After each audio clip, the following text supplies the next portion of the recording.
두 번째 사연은 믿었던 며느리의 배신 아닌 배신 이야기입니다. 법정 소송까지 제기한 한 시어머니의 사연인데요. 두 번째 사연 바로 이겁니다.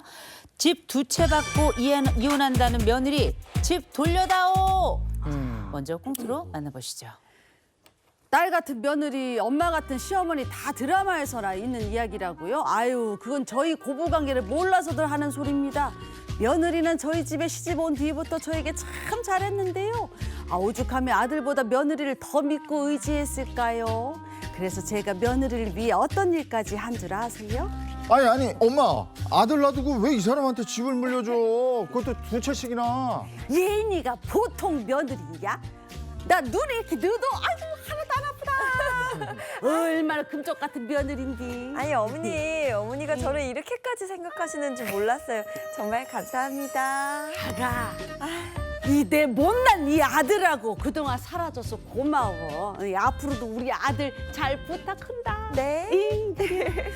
그렇게 전 아들과 잘 살아달라는 의미로 며느리에게 다세대 주택 두 채를 증여했습니다.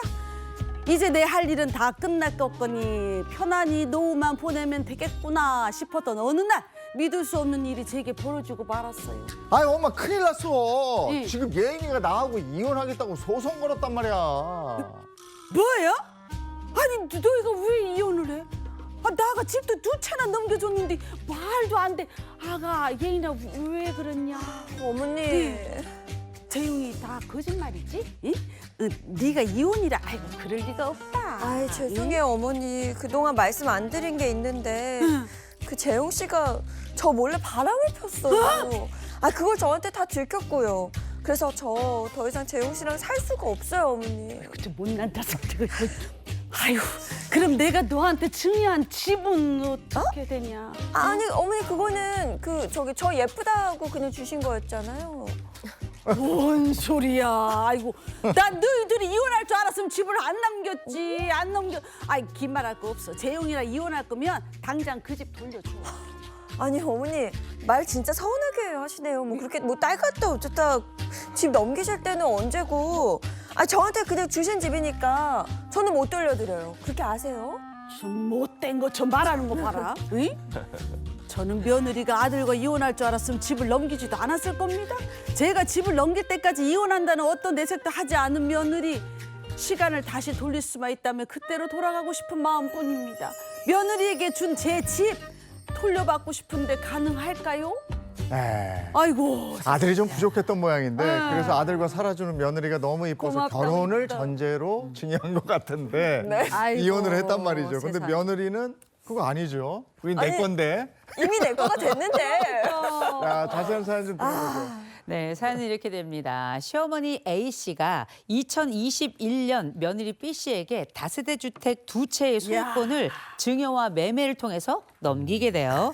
근데 공교롭게도 그 비슷한 시점에 이 며느리가 남편의 외도를 적발하게 된 겁니다. 아하. 이 며느리가 주택의 소유권 이전 등기를 완료한 이후에 이 배우자와 별거를 하다가 반년 뒤 이혼 소송을 제기하게 되는데 아하. 그러자 이 시어머니가 아니 아들과 내 며느리가 이혼할 줄 몰랐다. 이혼할 줄 알았다면 내가 주택을 넘기지 않았을 거다라고 하면서 주택의 소유권 이전 등기가 무효다라고 하는 소송을 제기하게 된 겁니다. 예, 그 며느리한테 이렇게 집을 증여하는 것도 이 흔한 일이 아니에요. 그죠? 맞아요. 근데 이제 상황이 이렇게 돼버렸습니다. 근데 시어머니가 다시 소유권을 되찾고 싶은 거예요. 예. 시어머니가 소유권을 되찾을 수 있다면 O, 이건 아니면 아니다면 X. X 들어주시기 바랍니다. 하나, 둘, 셋 들어주세요. 이건 그냥 X야. 못 돌려. X, O, O 이렇게 됐네. 아니 이건 시어머니가 자발적으로 준 거잖아요. 강요해서 준 게 아니라. 자발적으로 줬다 하더라도 네. 요게 이혼의 그 시점을 한번 보세요. 요 소유권 등기가 이제 왔다 갔다 할 요 시점에 네. 며느리는 알고 있었어. 외도가 있었다는 걸. 이혼을 이미 결심하고 있었던 거예요. 헤어질 결심을 한 다음 요걸 이미 하고 그다음에 이제 집을 받고 맞아요. 그다음에 이혼을 했기 때문에 요거는 의도가 있었다. 이 의도는 안 돼. 거기다가 60대에 집을 두 채 전 재산을 다 넘긴 거나 다름이 없거든요. 진짜. 좀 봐줍시다. 아, 네. 봐주고 싶죠. 아, 그 두 채 받았으면 그 한 채는 빨리 주고 그냥 뭐 이렇게 해야지 그걸 절충해라. 다 네. 진짜 한 채를 진짜 돌려줘야 된다. 중간을 해도 안 찾아라. 된다. 수림 씨는요? X. 아까 얘기했잖아. X인 아니야, 걸로. 절대로 절대 줄 수 당연히 없다. 저도 사실 근데 그 시기 자체가 며느리가 좀 너무한 건 맞아요. 알고 그냥 딱 모른 척하고 받았으니까. 근데 이미 받은 건 어쩔 수가 없다. 네. 그래서 X. 야, 전문가 의견을 구합니다. 두 분 O입니까 X입니까? 들어주세요. 세모예요. 세모. 오. 한 채만 돌려준다는데. 근데 이게 재판이 끝난 건가? 재판 결과가 어떻게 나온 거예요, 이거? 이게 지금 1심과 2심까지 나와 있는데 어. 1심과 2심의 판단이 달랐습니다. 아하. 물론 이런 상황들은 세부적인 상황 관계에 따라서 판단은 달라질 수 있습니다. 일단 1심 재판부의 판단을 보면은요. 네. 시어머니가 만약 며느리가 이혼을 곧 할 사정을 알았다면 이렇게 증여하고 매매 관련된 서류를 넘겨주지 않았을 것이다 봐서 시어머니에게 이 소유권을 돌려줘야 된다라는 판단을 했어요.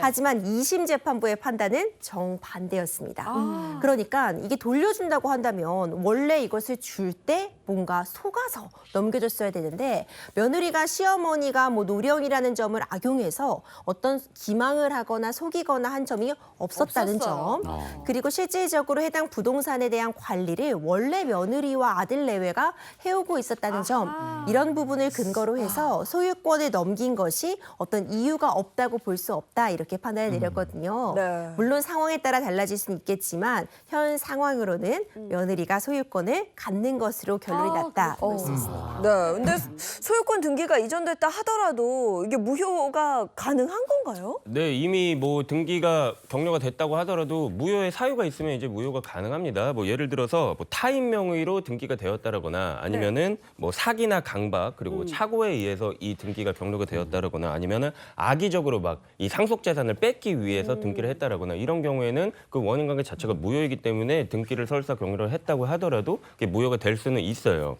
이 사연을 제가 좀 보니까 문제가 뭐냐면 애매해요. 그러니까는 그거 애매해. 그 어머니도 뭐라고 말씀하시냐면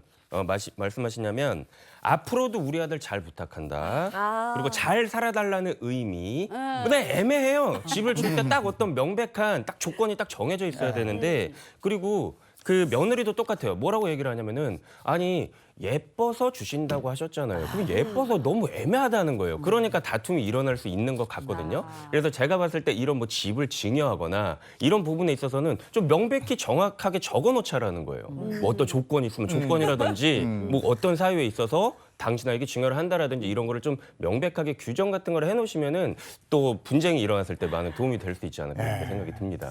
이건 지금 1심과 2심이 달랐어요. 1심에서는 이 시어머니가 승소했고 2심에서는 며느리가 며느리가. 이겼어요. 대법심이 남았는데 어떻게 여기서 또 이제 바뀔 수 있지 않습니까? 사실 예측해보기는 조심스럽지만 아마도 2심 판단대로 유지될 가능성이 조금은 더 높지 않나 그럼 며느리 며느리예요? 승소. 그렇죠. 어머. 우리가 앞서서 약혼 해지된 그 사연도 함께 네. 봤었잖아요. 네. 한번 이렇게 예를 들어볼게요. 우리 시어머니께서 결혼할 때 아우 며느라 너가 우리 집에 와서 너무 환영한다. 너무 예쁘다. 앞으로 우리 잘 지내보자 하면서 어머님 반지를 딱 많이 끼워주신 거죠. 이런 맞아요. 일들 있잖아요. 그런데 만약 이혼하게 된 거예요. 그럴 때 시어머니가 이야 돌려다오. 이혼하게 되는 마당에 반지 돌려달라 하는 게 합당할까요? 합당하지 그건 않을까요? 안 돼. 안 되는 아니 거 그건 아니에요. 자발적으로 돌려줘야 되는 거야. 집안의 유물인데. 아유, 말하기 너네가 전에. 그럼 할머니께 받은 건데 돌려줘야지. 자발적으로 그냥 물론 여러 가지 생각들이 존재할 수 있겠지만 이게 법적으로 보자면 그러니까 결혼이 성립할 걸 조건으로 해서 내가 준 반지는 이미 어쨌든 결혼이 성립했잖아요. 성립됐잖아. 그 이후에 이혼을 한다고 해서 돌려받는 것이 합당하다고 보기는 어려울 수 있어요. 물론 아직 결혼 직전에 약혼 단계에서 헤어졌다면 그 반지 그건 돌려줄 돌려줘야죠. 의무가 있다고 볼 수 있거든요. 상황이 좀 다르다고 볼 수 있습니다. 이런 원리를 우리 사연에 좀 갖고 오자면 어쨌든 예뻐서 주신 집이라고 하는데 이게 어떤 속였다거나 고의적으로 내가 지금 이혼을 곧 앞두고 있는데 어머니에게 이런 부분을 속여서 아니면 계속 잘 살 것처럼 이야기해서 집을 받아온 게 아닌 이상은 이것은 이미 소유권이 넘어갔기 때문에 해제할 수 없다고 볼 수 있고요. 물론 만약 어머님께서 증여를 하실 때 이것은 너희 둘이 언제까지나 잘 사는 것을 혼인 관계를 유지하는 것을 조건으로 해서 하는 증여다라는 그렇지. 것을